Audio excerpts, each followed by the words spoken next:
Hi, this is Kerry Artak with Wicked Stocks, bringing you your daily Tesla report for Friday, March 27th, 2026. Let's take a look at the charts. I'll start with this one. Longer-term sell signal emerged about 5 weeks ago when we closed above the 425.88 formation, expecting its sister formation at 331.25 as a 2 to 3 month target. We're about 5-6 weeks into that.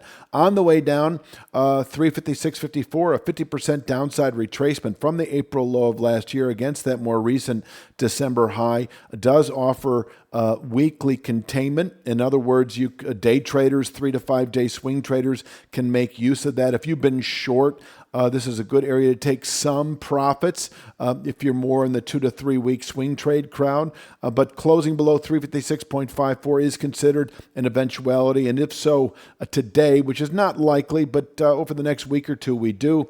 We're just another full week, 2 at the most, from testing our target at 331.25, where we could bottom out not only through the second quarter, but even into later year. From here, we can round back up to 425.88 within 2-3 months at the most, a 537.54 then attainable by the end of the year. I will say, as we've been mentioning, that if we were to close below that 331.25 formation in the coming weeks, that does set off another significant 3 to 5 month sell signal into the 220s, but we're nowhere near that right now. Let's take a look at the daily chart. You've got 397.69. We're not going to see that today. We came close to seeing that actually on Wednesday. Can contain weekly highs, and below which 356.54, that 50% retracement, remains a 1 to 2 week target. Downside today, I do have 367.96. That is the low settlement price from about a week ago. If we break or open today below 367.96, we can see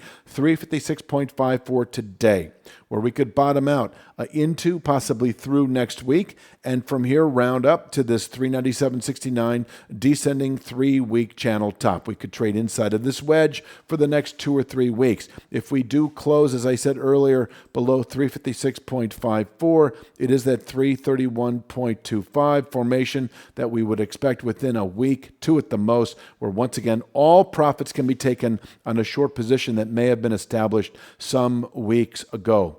Let's take a look at the upside. I'm kind of rifling through these. Okay, we have 385.01. That is an intraday resistance, nothing more than Wednesday's low. We gapped below that on Thursday, continued south, and I like this as a intraday resistance, 385.01, because it is the low of the high following the low that was put out a week ago, which is the lowest we've been since the December high. So this is really kind of our day trade framework. 367.96, 385.01. They both have pivot point qualities. As I've already said, breaking 67.96 does signal 56.54 intraday. Pushing above 85.01 does signal 397.69 intraday, where once again we can tap out through next week and fall back to 356.54 within a couple of weeks. Closing above 397.69 does signal within a week, 2 at the most, 425.88, which is this channel bottom we settled below 5 weeks ago, and combined with this descending channel top that is at 448.85 and dropping, the two converge over the next couple of weeks. This is our ceiling of resistance, not only through April, but really through the second quarter, because from here we can fall away again into the 331.25 area within a couple of months of testing this zone of resistance. Once again, I would expect that zone of resistance if we close today above 397.69, but that is not going to happen. We could close above this channel top by some point next week, which once again, if you're finding value in this analysis, it's only a glimpse of what we offer. Your real trading edge starts at wickedstocks.com. Each week, premium members receive 2 high-probability stock picks. Each one comes with a complete trade plan, including exact entry, profit target, stop loss, and regular updates so you can manage the trade with confidence. You'll also get daily video analysis in the top traded markets, the SPY, the Triple Q, and NVDA, highlighting the key price levels, trends, and trade setups we're focused on. Whether you're day trading or swing trading, these insights help you zero in on the highest quality opportunities with clarity. Start your 2-week free trial and trade with clarity from day one. is your indication to exit any short position if you're a 2 to 3 week swing trader and play the long side into the 425.88 area where we can, as I say, top out through April into May and fall away again into the 330s. Is there anything else to say beyond what I already have? Please click like, share, subscribe.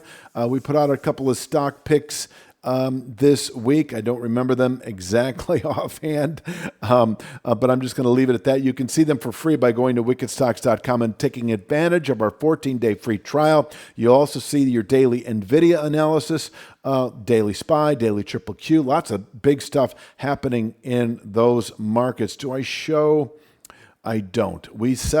I'll just tell you, we settled in a big sell signal Thursday in the Triple Q and NASDAQ 100. And if we can't rally out of here on Friday, we enter a significant sign of weakness for the broader market that the S&P 500 threw off a couple of weeks ago. We've got now the NASDAQ and Triple Q following through. So it looks to me like a bearish continuation as we move into April trade, which is consistent with the sell signal that played out 5 weeks ago in Tesla. I'm going to leave it at that for Friday's Tesla report, and I'll be back Sunday with Mondays. You have a great weekend.